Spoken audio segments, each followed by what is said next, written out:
Babe of the day. Babe of the day. Jessica Biel.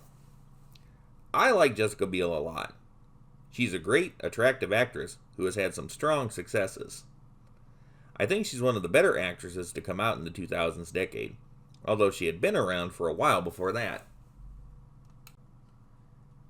She initially trained to be a vocalist, and at the early age of 9, she was playing lead roles in local musical productions like The Sound of Music and Beauty and the Beast. By the age of 11, she already had an agent, a manager, and was doing print advertisements and TV commercials. At the age of 12, she was the lead in a short film called It's a Digital World. It was a pretty ambitious musical, but it isn't very well known, and it didn't do that much for her. By the age of 14, she was cast in her first major role. It was in the family drama series Seventh Heaven, and she played the oldest daughter, Mary Camden.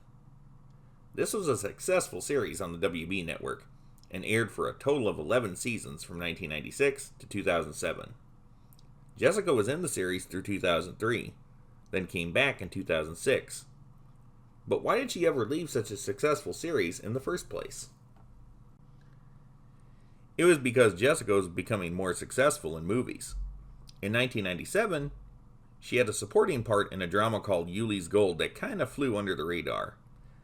But in 1998, she was in a family comedy called I'll Be Home for Christmas as the love interest of Jonathan Taylor Thomas, who was quite the 1990s icon. The movie flopped at the time, but it wasn't long after when people started to like it better, and now it seems to have developed a cult following. Jessica did a lot of movies that didn't do well upon initial release, but would become better liked over time. I don't understand it myself, because I liked these movies when they were new.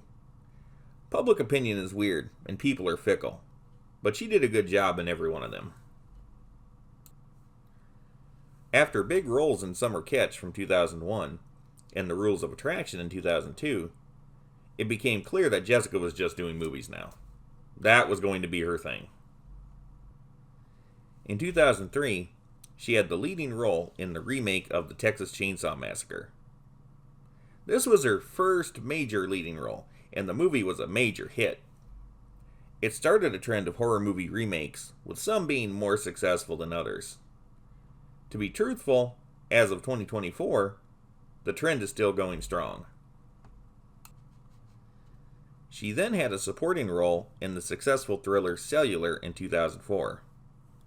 Later that year, she had a much bigger supporting role in the superhero film Blade Trinity.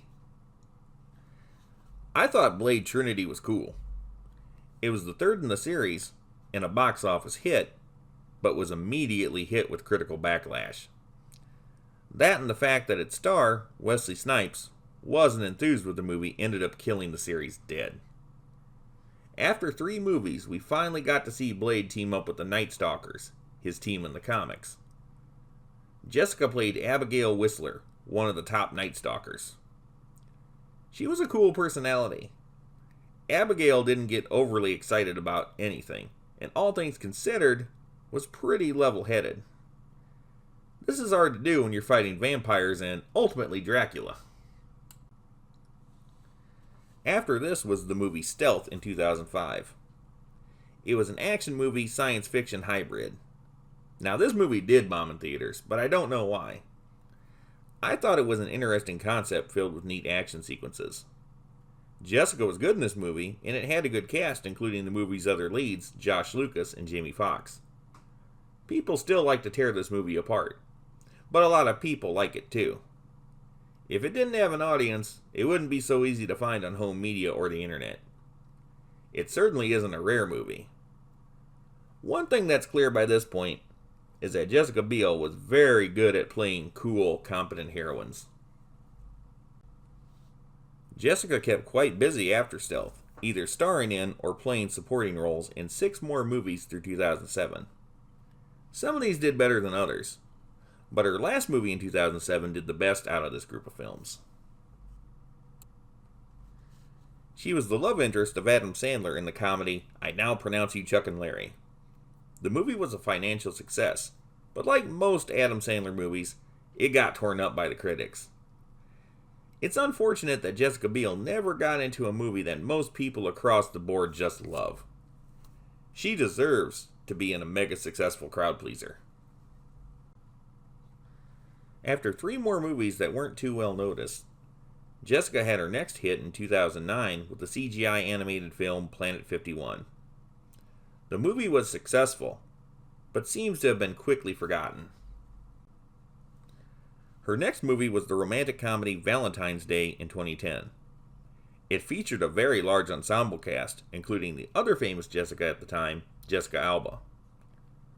This was another case of a movie being a box office hit, but a miss with critics. Later that year came the film treatment of The A-Team, based on the 1980s TV action hit. She played a big role as Captain Charissa Sosa, the former flame of Face, who still holds a torch for him. This movie didn't bomb, but it wasn't a smash hit. I actually like it, but it threw off a lot of people because of how different it was from the TV series. In this version, the tone was a bit dark, and people actually got killed. It did, however, have a lot of humor and action. This movie does have an audience, but a direct sequel wouldn't happen due to its limited box office performance. Jessica did 2 more films before her next success, the remake of Total Recall in 2012. She was the leading lady, opposite of Colin Farrell. First of all, I liked the original from 1990 and didn't think it needed to be remade. Second, I thought it was ballsy to remake an Arnold Schwarzenegger film and recast his part. It was a surprise to me then that this actually turned out to be a good movie. I like Colin Farrell anyway, not to mention Jessica Biel and Kate Beckinsale. It really did have an all-around good cast. The movie wasn't a wild, unstoppable hit, but it did make some money and a lot of people seemed to like it, despite what the critics say. In 2012, Jessica married the famous singer Justin Timberlake. They have 2 children. She also started taking the independent film route at this time and getting into producing. Producing I can understand, but my feelings are mixed on independent film. Some independent movies are quite good, but too many of them are bad and uninteresting. It's hard to get a lot of people to watch an independent movie, no matter how good it may be. After Total Recall, Jessica made 9 more theatrical films through 2017. None of these were super hits. Some of them did and some were outright bombs. She had a combination of leading and supporting roles in them, in studio movies and independent pictures. The major problem with these movies is that it should have been obvious to everyone involved that they weren't going to have a lot of audience appeal. They were mostly dramas and rom-coms, pretty mild compared to her action and sci-fi movies or her comedy with Adam Sandler. Since 2017, Jessica has made no more theatrical films, although she hasn't abandoned acting. She has done some further work on television with voice acting and guest parts. Her biggest efforts on TV, since the Seventh Heaven days, are the series The Sinner, in which she had a main role in 2017, and the short-lived Limetown in 2019, where she was the star. The first was a cop show, the second a spooky thriller. In 2022, she was in the TV miniseries on Hulu called Candy. Although this may sound like a cheery title, it is anything but. Jessica plays the real-life Candy Montgomery, a vicious axe murderer who killed a woman to have an affair with her husband. This has actually been well received by audiences and praised for its acting, particularly Jessica. Jessica has done a lot of good work over the years, and I can't wait to see what she does next. She has proven that she has the range and has done a variety of projects, but I think she's at her best when she's playing action heroines or doing something funny. Those kinds of roles ring more true, and easily qualify her as a Babe of the Day, Babe of the Day.